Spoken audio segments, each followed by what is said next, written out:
আপনি বলুন সবাইকে। এই ইমনি আপনাকে টাকা দিয়েছিল কিনা?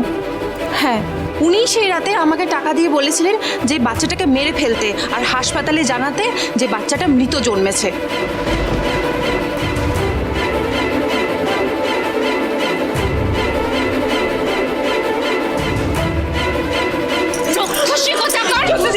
আমার ছেলেকে এত বছর ধরে আমাকে দূরে রেখেছিল না, বেচারা বাচ্চাটা।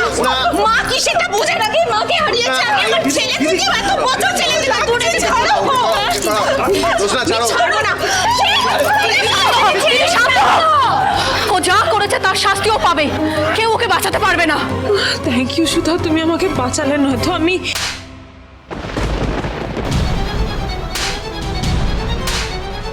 সুধা!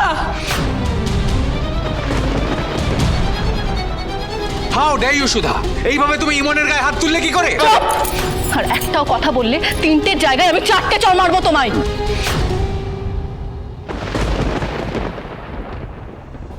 ক্যারিমন, আমি জানি তুমি স্বার্থপর, লোভী। পরিশ্রম না করেই তুমি আরামে জীবন কাটাতে ভালোবাসো, বিলাসিতা করতে ভালোবাসো। আর তাই তো প্রথমে তেজকে বিয়ে করতে ক্ষেপে উঠেছিলে। আর সেটা যখন হলো না, তখন এই সার্থকের মতো একজন নরকের কীটকে বিয়ে করে এই বাড়িতে ঢুকে পড়লে। কিন্তু তোমাদের শত্রুতা তো আমার আর সুধার সাথে। এই সম্পত্তির প্রতি লোভ আছে তোমাদের। তাহলে আমার দিদিকে এরকম একটা যন্ত্রণার মুখে ফেলে দিলে কেন তোমরা? একটা নিষ্পাপ বাচ্চাকে তোমরা মারতে চলে যাচ্ছিলে। কিন্তু চেয়েও আপনি বাচ্চাটাকে শেষ করে দিতে পারেননি ম্যাডাম, কারণ ওই দিন আমি বাচ্চাটাকে নদীর জলে ভাসিয়ে দিইনি, বরং ওকে একটা নিরাপদ আশ্রয়ে নিয়ে গিয়ে রেখেছিলাম। আর আপনাকে এসে মিথ্যে বলেছিলাম যে বাচ্চাটা মারা গেছে। ঈশ্বরের কি অদ্ভুত লীলা! উনি ঘুরপথে ঠিক আপনার সন্তানকে আপনার কোলে ফিরিয়ে দিলেন ম্যাডাম। মানে পলুই আসলে আপনার সন্তান, ও আপনার ছেলে।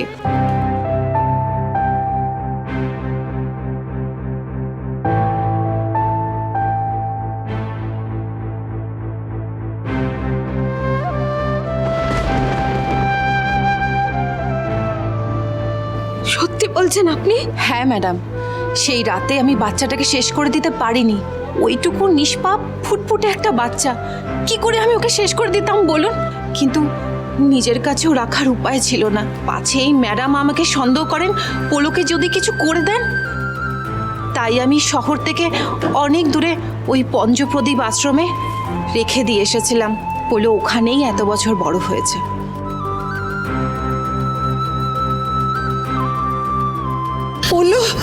বললো তো আমাদের বাড়ির ছেলে, তার মানে আমাদের বাড়ির ছেলে।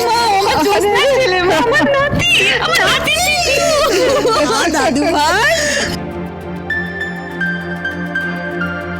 পিকলু, আমি আগেই বলেছিলাম, দেখেছো ঠাম্মি, আমি তোমাদের সবাইকে বলেছিলাম না, ওই তো আমার পিকলু, ওই আমার ছেলে।